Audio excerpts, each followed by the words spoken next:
एक अंधेरी दुनिया जहाँ कभी सनलाइट तक नहीं पहुँचती, जहाँ के क्रीचर्स ऐसे लगते हैं मानो इस दुनिया के ना हो। समुद्र के नीचे एक ऐसी दुनिया है जो इतनी मिस्टीरियस और अनएक्सप्लोर्ड है कि कई बार आउटर स्पेस से कंपेयर की जाती है, जहाँ कितने ही राज दफन है, डूबे हुए शिप से लेकर खोए हुए खजानों तक। जहाँ ऐसे क्रीचर्स हैं जो इतने प्रेशर में रहते हैं जिसमें कोई भी इंसान पलक झपकते ही चूर चूर हो जाए। तो दोस्तों आप घर ही बैठे रहो, क्योंकि इस वीडियो में हम डाइव करेंगे समुद्र के अंदर सबसे खूबसूरत इपीपेलेजिक जोन से लेकर समुद्र के सबसे गहरे और सबसे मिस्टीरियस जोन तक, वो भी बिना गीले हुए। लेकिन उससे पहले एक छोटी सी ज्योग्राफी क्लास हो जाए। दोस्तों हमारी अर्थ का सिर्फ 30% भाग ही जमीन है, बाकी के बचे 70% भाग में सिर्फ और सिर्फ पानी ही है। जैसे कि आपको पता ही होगा कि हमारी अर्थ में टोटल 5 ओशियंस हैं: Indian ocean, Pacific ocean, Atlantic ocean, Arctic ocean और सदर्न ओशियन। इन्हीं ओशियन की गहराइयों में छिपे हैं कुछ ऐसी मिस्ट्रीज जो अभी भी एक्सप्लोर करनी बाकी हैं। सबसे पहले अगर हम किसी ओशियन के अंदर जाएं तो हमें दिखेगी एक ऐसी दुनिया जो सुंदर तो है लेकिन उतनी ही डेंजरस भी। यहाँ ऐसा लगता है मानो सब एक दूसरे को खाने के लिए इवॉल्व हुए हों। समुद्र के जस्ट नीचे के हिस्से को इपीपेलेजिक जोन कहते हैं, जहाँ सनलाइट पहुँचती है और ज्यादातर ऑर्गेनिजम्स इसी जोन में रहते हैं। इपीपेलेजिक जोन ओशियन की सरफेस से लेकर 200 मीटर डीप तक होता है। यहाँ पहुँचती सनलाइट फोटोसिंथेसिस के लिए सफिशिएंट होती है, तभी यहाँ कई टाइप के प्लांट्स और एल्गी ग्रो हो पाते हैं। फाइटोप्लैंक्टन जो कि माइक्रोस्कोपिक प्लांट होते हैं, इसी इपीपेलेजिक जोन में मौजूद है। ये ओशियन की फूड चेन की बेसिस होती है।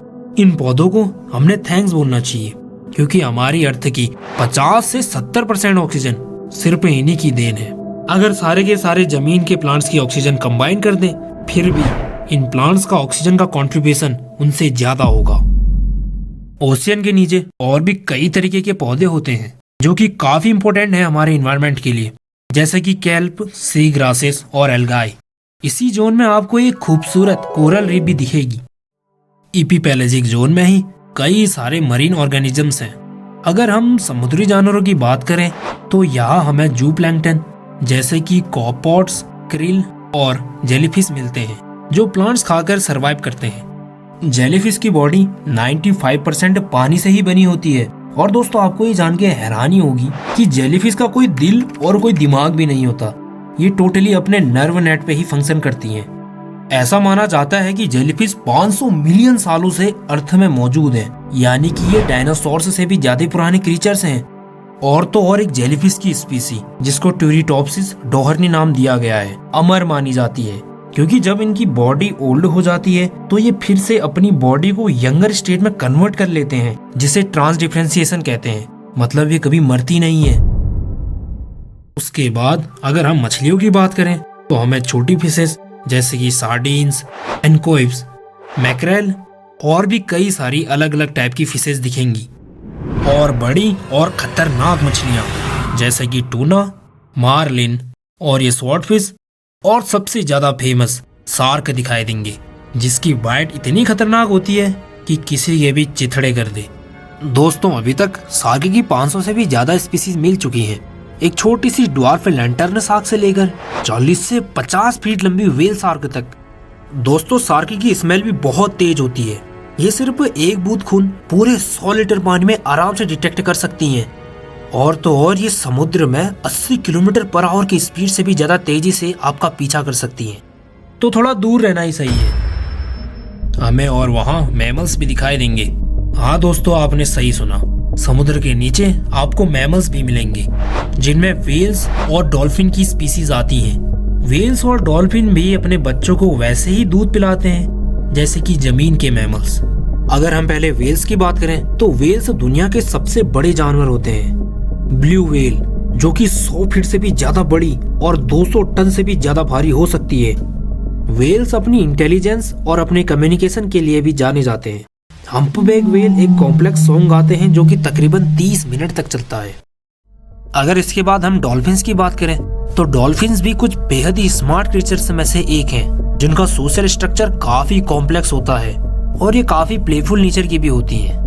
और आपको ये जानकर हैरानी होगी कि एक डॉल्फिन का डीएनए शार्क से कई ज्यादा एक घोड़े से मैच करता है।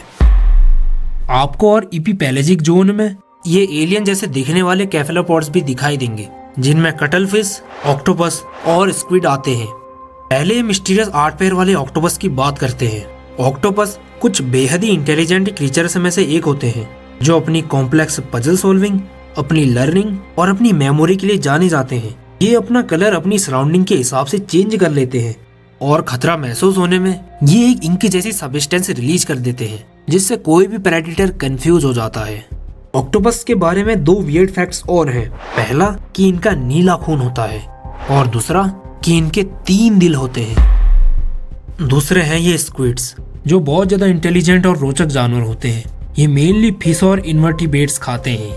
आपको ये जानकर हैरानी होगी कि कोई स्क्विड की स्पीसीज 15 फीट से भी ज्यादा लंबी हो जाती है, तो इनसे भी दूर रहना ही ठीक है। दोस्तों, जैसे जैसे हम ओशन की गहराई में जाते रहते हैं, अब हमें अपने ऊपर पड़ने वाला प्रेशर फील होने लगता है, क्योंकि जैसे जैसे हम समुद्र के नीचे जाते रहते हैं तो हम अपने ऊपर वाले पानी का फोर्स फील कर सकते हैं। जितना नीचे जाते रहेंगे उतना ही ज्यादा प्रेशर फील होगा। अगर हम सी में 1 किलोमीटर से नीचे चले गए तो प्रेशर 101 एटीएम हो जाएगा, यानी कि सरफेस से 100 गुना ज्यादा। तो ये उतना ही प्रेशर होगा जितना कि कोई आपके छाती के ऊपर 10 फुली लोडेड ट्रक चढ़ा दे। दोस्तों, आपको ये जान के हैरानी होगी कि इतने इमेंस प्रेशर में भी लाइफ एग्जिस्ट करती है। ये 200 से 1000 मीटर वाले जोन को मेसोपैलेजिक जोन कहते हैं। ये वाला एरिया बहुत ही हल्की सी सूरज की रोशनी देखता है। यहाँ भी कुछ क्रीचर्स रहते हैं, जैसे कि लैंटर्न फिश और जायंट स्क्विड, जिनकी बॉडी इतने ज्यादा इमेंस प्रेशर को झेलने लायक बनी हुई है। दोस्तों, अब इससे नीचे वाले हिस्से के बारे में हम इंसानों को ज्यादा कुछ पता नहीं है। क्या पता इन समुद्र की गहराइयों में हमें कितने ही राज मिले, डूबी हुई सिविलाइजेशन से लेकर खोए हुए खजानों तक, रेयर अर्थ एलिमेंट से लेकर मिस्टीरियस क्रीचर्स तक। दोस्तों, इससे भी नीचे वाले हिस्से को बैथीपैलेजिक जोन कहते हैं, जो समुद्र के नीचे 1000 मीटर से लेकर 4000 मीटर डीप तक होता है। इस जोन में हमेशा अंधेरा रहता है। यहाँ इतना ज्यादा प्रेशर है कि कोई भी इंसान तुरंत ही चकनाचूर हो जाए। लेकिन आपको ये जान के हैरानी होगी कि इतने ज्यादा प्रेशर में भी एंगलर फिश जैसे और भी कई क्रीचर्स रहते हैं, जो अपने बायोल्यूमिनेसेंस से इस अंधेरी दुनिया को रोशन करते हैं।